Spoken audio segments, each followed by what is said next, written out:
Assalamualaikum, kami dari seksyen DSM 4C ingin membentangkan kod DSM 2163 pengurusan kewangan iaitu tugasan berkumpulan tajuk analisis kewangan syarikat Dot 10 yang disediakan oleh saya Fifi Aliana binti Azmi. Dan saya Intan Nur Arzalifah binti Zainal. Saya Nurul Farah Syahidah binti Abdullah. Saya Nurliana Fazana binti Zaini. Jadi, perkara yang pertama yang saya akan bentangkan ialah pengenalan bagi syarikat Dot 10 Berhad. Jadi, pengenalannya ialah analisis nisbah kewangan adalah cabang kajian dalam perakaunan yang meneroka hubungan atau perbandingan antara aset dengan liability, antara hutang dengan ekuiti dan antara ekuiti dengan aset. Nisbah kewangan juga memberikan kita panduan tentang aspek penting yang perlu dicari dalam analisis nisbah.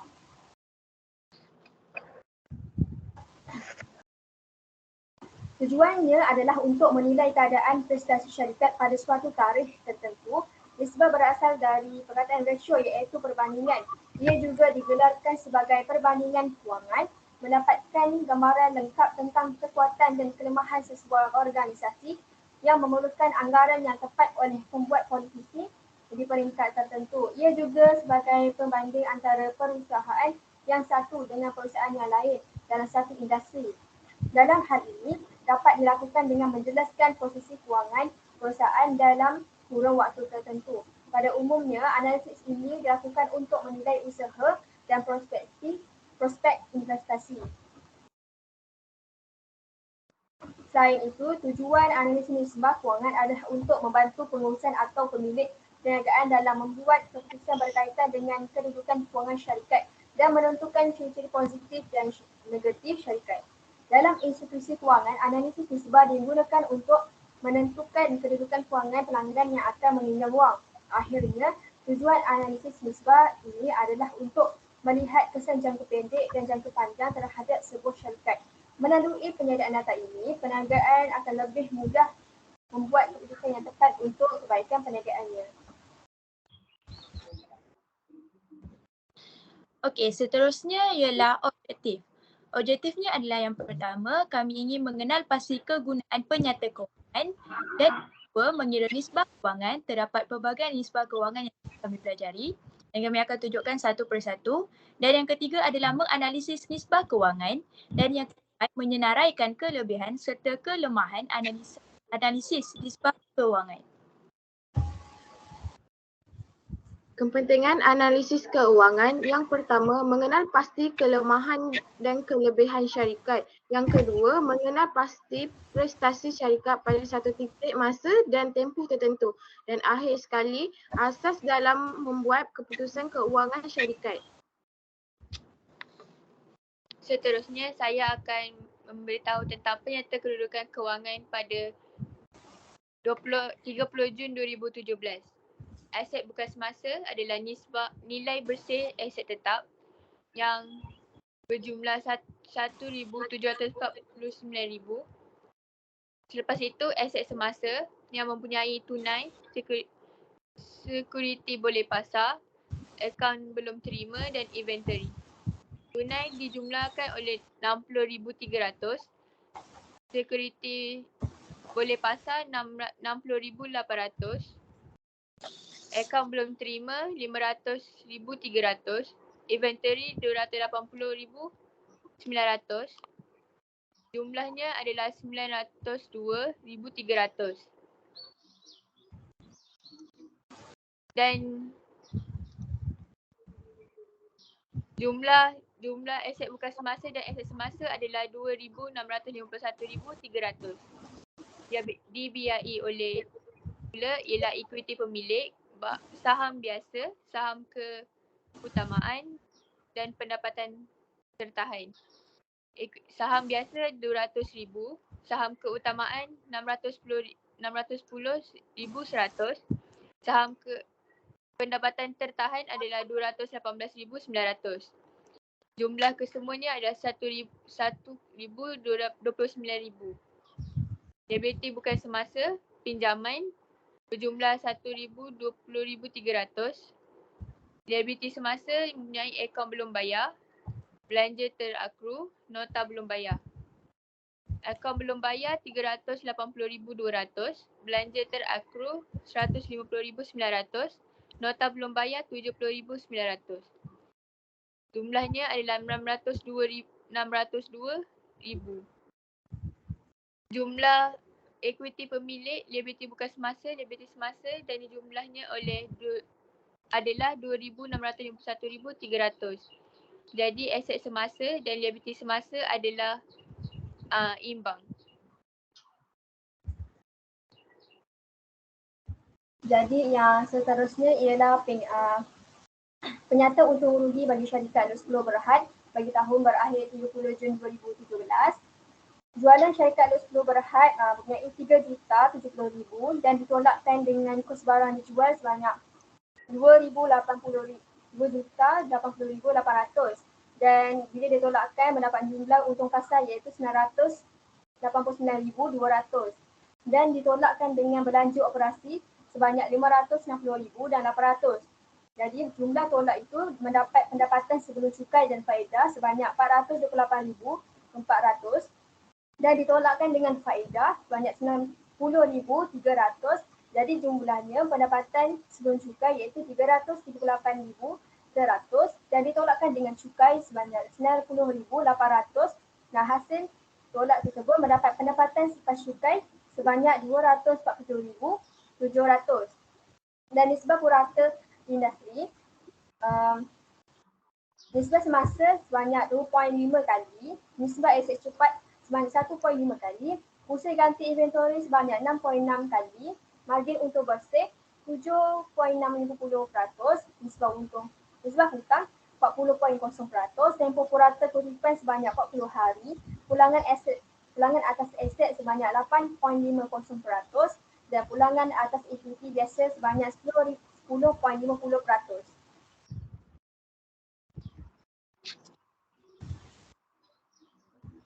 Okey, seperti yang anda lihat di sini, ia adalah pengiraan nisbah kewangan syarikat. Terdapat pelbagai nisbah kewangan yang telah kami pelajari dan salah satunya adalah nisbah kecairan.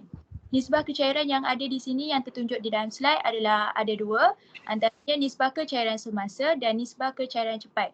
Nisbah kecairan adalah untuk mengukur kemampuan syarikat untuk menanggung obligasi jangka pendek, iaitu jika lebih tinggi ia adalah lebih baik.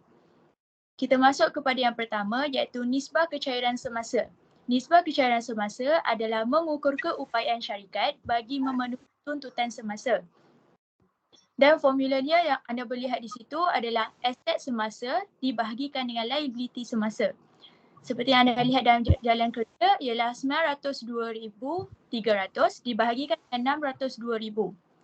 Dan anda mendapat jawapan lot 10 Berhad ialah 1.5 kali dan purata industri ialah 2.5 kali.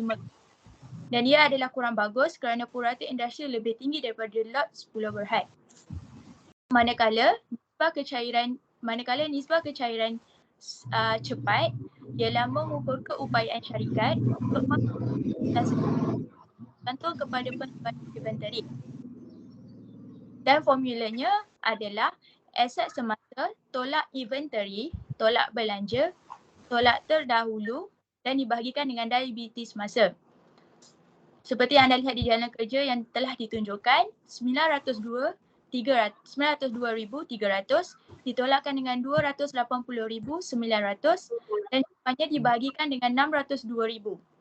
Ini menunjukkan lot 10 Berhad ialah 1.0 kali dan purata industri 1.5 kali. Dan ia menunjukkan kurang bagus kerana purata industri lebih tinggi daripada lot 10 Berhad.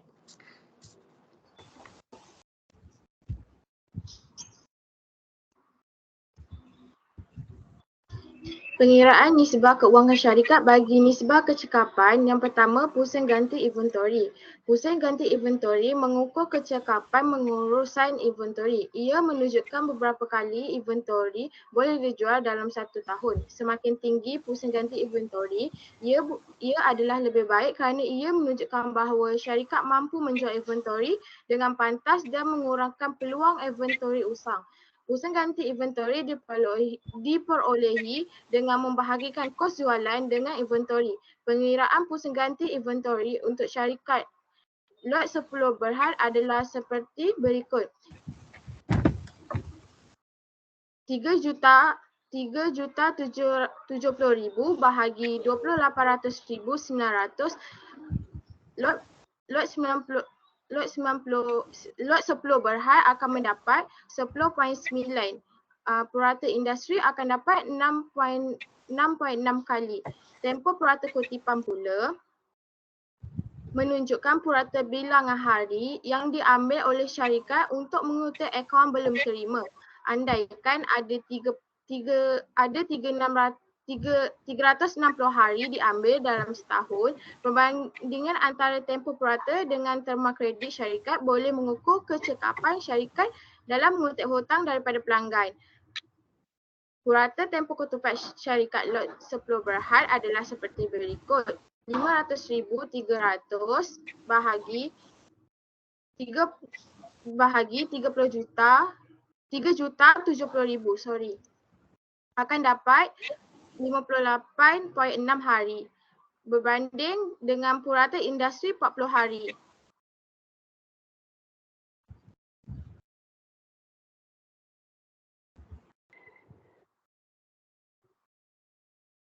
Next. Hutang jumlah hutang dan jumlah aset akan darabkan dengan 100. Jumlah hutang adalah 602,000 tambahkan dengan jumlah aset 1,20,300 dibahagikan dengan 2,651,300 dan darabkan dengan 100. Dan jumlah lot 10 berhad 61.1% dan industri dia 40%.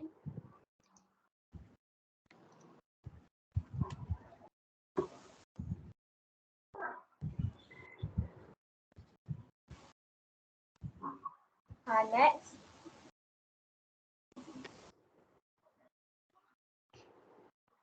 Jadi nisbah keuntungan bagi syarikat lot 10 berhad. Yang pertama, margin untuk bersih. Margin untung bersih ialah mengukur untung bersih setiap ringgit dari jualan yang dihasilkan atau keupayaan syarikat untuk pegawai semua kos, iaitu formulanya untung selepas cukai untung selepas cukai perlu dibahagikan dengan jualan bersih dan darab dengan 100.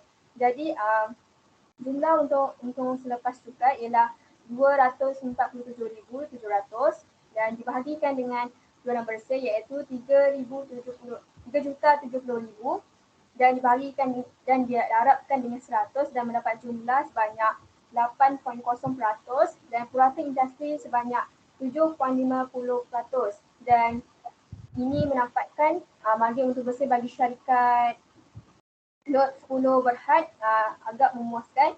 Dan seterusnya pulangan atas aset iaitu menentukan pulangan atas aset yang telah dilaburkan iaitu formulanya untung selepas cukai iaitu 247,700 perlu dibahagikan dengan jumlah aset sebanyak 2,651,300 dan perlu didarabkan dengan 100 dan jumlahnya ialah 9.3%.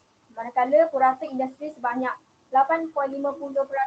Ini menampakkan syarikat lot 10 berhad memuaskan.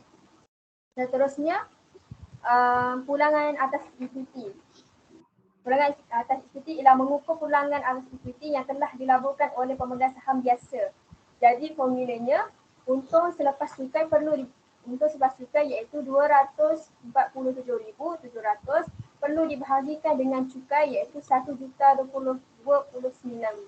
dan perlu didarabkan dengan 100 dan jumlahnya sebanyak 24.0% dan manakala purata bagi industri ialah 10.50%.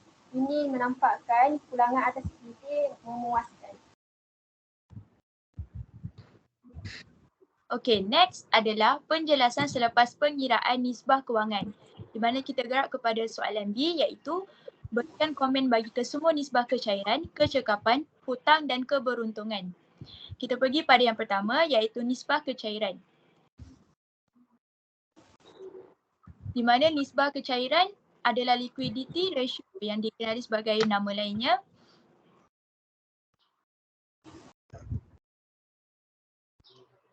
Bagi nisbah kecairan adalah bagi bahagian nisbah semasa, purata industri adalah lebih baik berbanding syarikat lot 10 berhad. Hal ini kerana lebih tinggi lebih baik. Maka nisbah semasa syarikat lot 10 berhad adalah 1.5 kali, iaitu lebih rendah berbanding dengan purata industri sebanyak 2.05 kali. Manakala nisbah aset cepat purata industrinya lebih tinggi dari syarikat lot 10 berhad.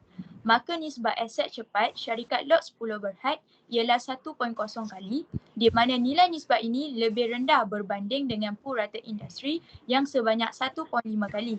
Ini menunjukkan bahawa syarikat ini tidak mempunyai keupayaan yang tinggi dalam menanggung liability semasa syarikat.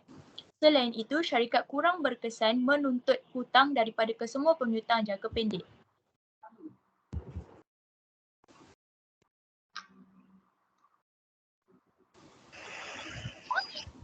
Selain itu, nisbah kecekapan adalah lebih baik berbanding syarikat lot 10 berhad. Hal ini kerana lebih singkat lebih baik. Maka purata tempoh kutipan syarikat lot 10 berhad sebanyak 58.6 hari tidak memuaskan berbanding dengan prestasi purata industri sebanyak 40 hari.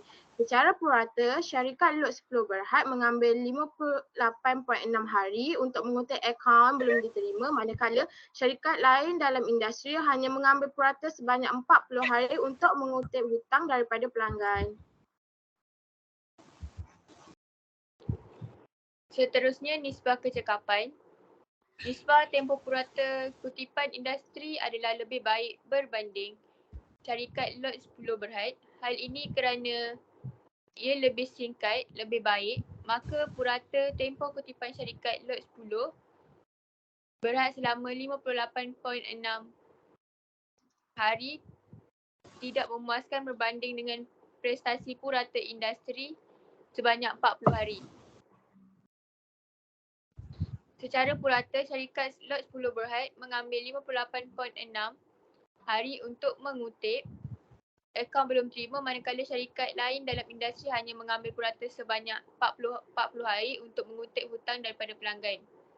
Manakala pusing ganti inventory syarikat lot 10 berhad lebih dari purata industri. Hal ini kerana lebih tinggi, lebih baik. Maka pusing ganti inventory bagi syarikat lot 10 berhad adalah sebanyak 10.9 kali lebih baik jika ia dibandingkan dengan purata industri sebanyak 6.6 kali. Ini mungkin kerana syarikat tidak menyimpan inventory berlebihan. Inventory lebihan adalah tidak produktif dan merupakan pelaburan yang tidak memberikan sebarang pulangan.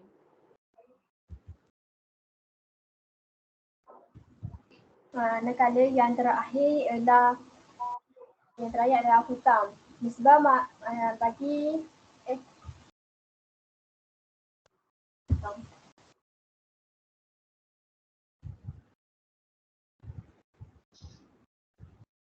bagi nisbah hutang ialah nisbah hutang purata industri adalah lebih baik dari syarikat lot 10 berhad. Hal ini kerana hutang lebih rendah adalah lebih baik. Maka hutang syarikat lot 10 berhad sebanyak 61.1% dan ini adalah lebih tinggi daripada purata industri sebanyak 40%.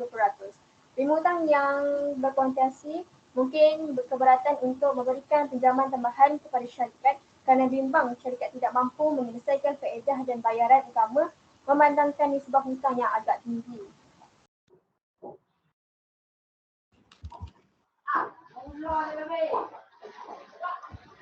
Dan terakhir, nisbah keberuntungan, nisbah margin untung bersih, syarikat lot 10 berhad adalah lebih baik dari purata industri.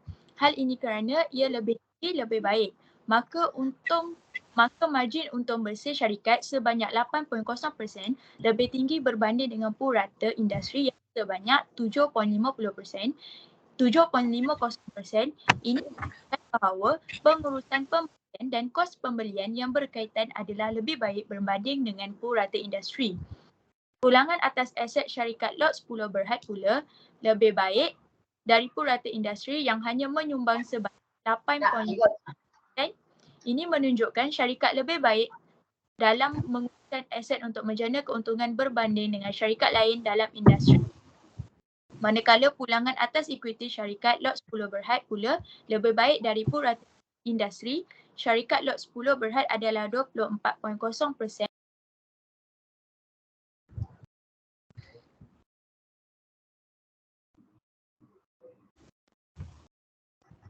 Okey, kita pergi kepada nisbah keberuntungan di mana nisbah margin untung bersih syarikat lot 10 Berhad adalah lebih baik dari purata industri.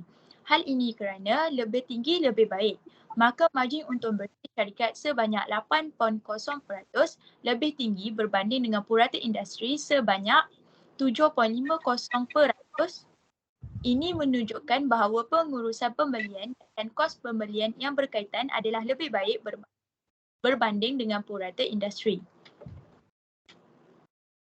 Seterusnya, nisbah keberuntungan pulangan atas 10 lebih baik dari purata yang hanya menyumbang sebanyak 8.50%. Ini menunjukkan syarikat lebih baik dalam menguruskan aset untuk menjana keuntungan berbanding dengan syarikat lain dalam industri. Manakala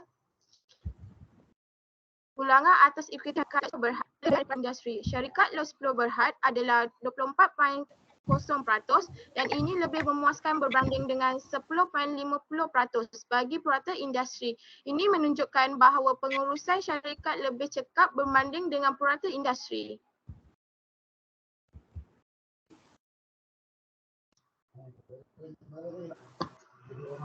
Seterusnya untuk penambahbaikan masalah. Cadangkan penambahbaikan terhadap masalah yang dihadapi oleh syarikat. Berdasarkan kepada perkiraan di atas yang telah diambil kira, didapati ada beberapa nisbah yang di bawah purata industri iaitu kecairan di bahagian nisbah semasa didapati nisbahnya 1.5 berbanding industri 2.5. Nisbah cepat 1.0 berbanding industri 1.5. Tempoh purata kutipan yang mana 58.6 hari berbanding 40 hari dari industri dan hutang 61% berbanding 40% industri. Ini adalah perbezaan nisbah yang berlaku antara industri dan syarikat lot 10 Berhad. Berdasarkan dari perkiraan ini, permasalahan boleh ditimbulkan. Yang pertama adalah kekurangan nilai aset, kedua nilai liability yang agak tinggi, ketiga jumlah akaun belum terima yang agak tinggi. Jadi permasalahan yang pertama ialah inventory dan liability.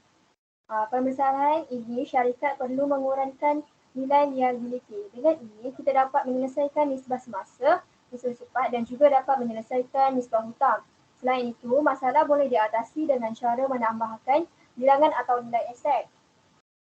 Syarikat lot 10 Berhad perlu membeli aset tetapi harus mengelakkan beli secara hutang. Apabila nilai aset lebih tinggi berbanding dengan nilai liability yang ada ataupun lebih tinggi daripada sebelum ini, hal ini akan menambahkan nilai nisbah semasa dan juga nilai nisbah aset cepat.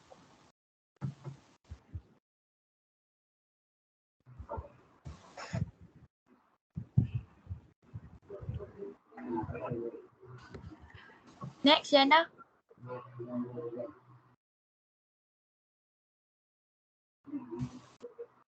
Permasalahan yang kedua ialah nilai akaun belum terima ABT agak tinggi.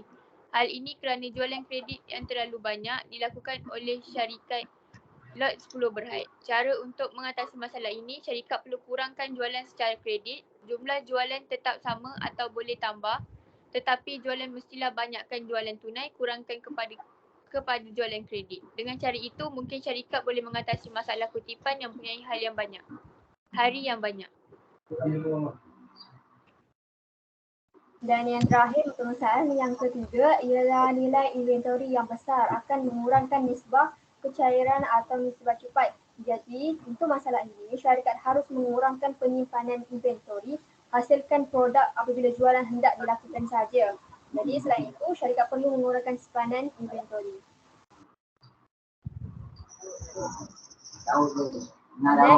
Next. Dan akhir sekali ialah kesimpulan. Dari nisbah-nisbah yang dibincangkan, salah satu nisbah yang dianggap terpenting adalah nisbah pulangan ekuiti. Nisbah pulangan ekuiti menunjukkan pulangan yang dapat dihasilkan oleh satu-satu syarikat dan pelabur. Bagi syarikat lot 10%, nisbah pulangan ekuitinya telah meningkat sebanyak 13.5%, bermakna setiap pemegang saham bagi syarikat telah beroleh keberuntungan. Ini dapat dilihat dari peningkatan pendapatan bersih bagi tahun semasa. Jika dilihat secara keseluruhan, nisbah-nisbah yang ditunjukkan oleh syarikat terdapat penurunan dan peningkatan. Nisbah bagi untung kasar telah menaik kerana mendapati syarikat mempunyai penurunan pada nisbah pendapatan bersih. Ini mungkin disebabkan pihak syarikat tidak dapat menghadkan kos pengeluaran bagi tahun semasa. Secara keseluruhannya, dari pengiraan nisbah yang dibuat dapat menunjukkan bahawa bagi tahun semasa syarikat lot 10 berhad tidak keuntungan dan jumlah aset telah berkurang dari tahun sebelumnya. Ini menunjukkan tidak dapat meyakinkan para pemegang saham syarikat untuk menambah pelaburan untuk keuntungan bagi ditingkatkan pada masa hari. Itu saja daripada saya. Sekian, terima kasih. Terima kasih.